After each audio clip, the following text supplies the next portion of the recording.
अब ये देखना है कि 12 बजे वो निकले हैं तो क्या इस केस की रणनीति बनाने के लिए अपने बेटे की लड़ाई नए तरीके से जंग जो लड़ी जाए उसके लिए वो निकले हैं या फिर वो हाई कोर्ट पहुंचेंगे, इसी का सभी को इंतजार है। लेकिन फिलहाल तक जहां तक हमारे पास खबर है अभी तक वो हाई कोर्ट नहीं पहुंचे हैं। सही, ठीक है, आप बने रहिए हमारे साथ। अपडेट जल्दी से हम दे देते हैं और वो अपडेट ये है कि आर्यन खान की तरफ से हाईकोर्ट में पूर्व अटॉर्नी जनरल मुकुल रोहतगी कल अपनी दलीलें पेश कर चुके हैं और इस समय जो दो और साथी हैं आर्यन खान के, यानी कि अरबाज और मुनमुन, उनके वकील जो हैं देसाई, वो उनकी तरफ से दलीलें रख रहे हैं।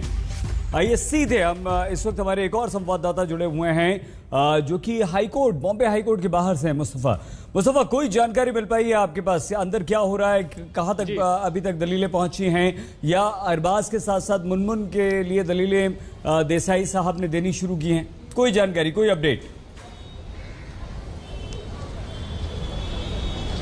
जी बिल्कुल, इस वक्त आप कह सकते हैं कि अमित देसाई ने पहले जो सेक्शंस लगाए गए हैं उसे स्ट्रिक्ट बताकर सेक्शंस पे आर्ग्यूमेंट किए हैं।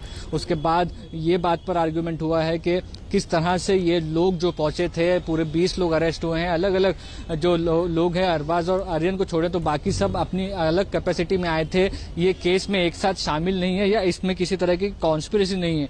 तो एक तरह से जो पूरा रोल है अरबाज मर्चेंट का, क्योंकि अमित देसाई आर्ग्यू कर रहे हैं, तो वो इस वक्त ये बता रहे हैं कि किस तरह से कंजम्पशन का जो केस है वो बनाना चाहिए था, लेकिन उसके आगे जाकर कॉन्स्पिरेसी और उसके बाद बाकी चीजें जो है वो लगाई जा रही है। क्योंकि उनका कहना है ये ड्रग्स कंजम्पशन के लिए प्रोक्योर किया जाता है और उसके मतलब ये नहीं होता है कि वो ड्रग ट्रैफिकिंग है।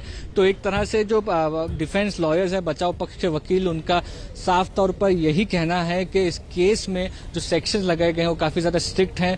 जो कॉन्स्पिरेसी का एंगल बताया जा रहा है एनसीबी की तरफ से, वो कहीं ना कहीं टिक नहीं पा रहा है, क्योंकि व्हाट्सएप चैट्स जो है वो ड्रग्स कंजम्पशन और ड्रग्स बाइंग की तरफ इशारा करते हैं और जो केस है वो ड्रग्स पार्टी क्रूज पे ड्रग्स पार्टी का है, क्योंकि ड्रग्स क्रूज के बाहर आर्यन खान को पकड़ा गया है। तो ये दोनों चीजें कहीं ना कहीं मैच होती नहीं दिख रही है। और चैट्स, व्हाट्सएप चैट्स की बार बार ये बात की गई है कि वो अपने आप में एक कंप्लीट पूर्ण एविडेंस के तौर पर नहीं देखे जा सकते, वो सर्कमस्टेंशियल एविडेंस होते हैं जिसे कोर्ट में एनसीबी को सब्सटेंशिएट करना होगा। तो ये जो ग्राउंड्स अभी तक रखे गए हैं, सही ये समझ लीजिए कि ये अभी भी बचाव पक्ष की तरफ से रखे गए हैं। इस पे जब एनसीबी आती है तो एनसीबी का क्या कहना होता है ये बड़ा इंपॉर्टेंट है, क्योंकि पूजा ददलानी के ऊपर एनसीबी ने साफ तौर पर आरोप लगाए हैं कि केस को इन्फ्लुएंस करने की कोशिश की जा रही है उनकी तरफ से। सही मुस्तफा, इसी से जुड़ा हुआ एक सवाल हम पूछ लेते हैं। अरविंद, आप भी इस पर अगर कुछ रोशनी डालना चाहे तो अवश्य मुस्तफा की बात कहिएगा।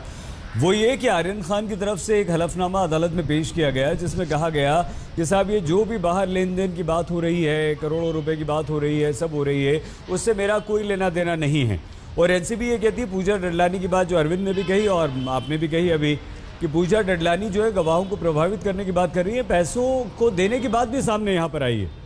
तो इसका कितना बड़ा असर पड़ेगा यहाँ पर?